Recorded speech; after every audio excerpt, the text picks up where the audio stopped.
Muganda wange oli live ku channel yaffe The Buzz UG wabula kyolina okukola subscribinga onyigene ku kadde buli kimu kitambule bulungi ddala wano okawo osanga ebisinga mu entertainment industry buli kyoyagala okumanya ku muyimbi wo celebrity wo okisanga wano ku The Buzz UG subscribinga onyigene ku kadde buli kimu kitambule ddala bulungi nnyo teweerabira ntulina ne Facebook page yaffe The Buzz likinga otugoberere bulungi nnyo webale nnyo webalire ddala nebaza baganda banga bali mu mawanga g'ebweru mwebale nnyo kyemukola kyamaanyi ate teweerabira ntugenda kuleetera interview z'abayimbi bosinga okwagala wabula kyolina okukola beerako tovaako leero nkuleetedde mwana mulenzi Bruno K mumanyi bulungi gayo yatuyimbira obuyimba Tonta Farida buyimba bungi bwe yatuyimbira ina talent abawala abangi bamucrashinga kubagamba gayanyirira alabika bulungi yavuddeyo natugamba nti before nga tanaba kuwayo obulamu bwe Mukama Katonda bintu bibiri ebyali bisinga okumutawanya mu bulamu bwe okumumenya omutima n'okubeera mu love n'omuntu akuwa stress takuwa respect takwagala wabula bwe yakimanya nti ali mu bulabe yasalawo obulamu bwe abwe Mukama Katonda kati agamba buli kimu kitambula bulungi nnyo bulungi ddala yeeyagala nga bumanyi nti eri Mukama Katonda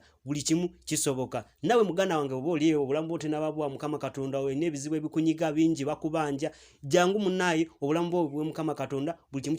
kijja kutambula bulungi ddala mwebale nnyo mwebalire ddala munnange oba tonaba ku subscribinga genda ku channel yaffe The Buzz UG o subscribinge onyigene ku kadde buli kimu osobola kubanga okimanya bulungi kifayo mu entertainment ne mukwano go mugambe ne sister wo mugambe tina ya subscribinge anyigene ku kadde amanye buli kimu kifayo mu entertainment industry webale nnyo webalire ddala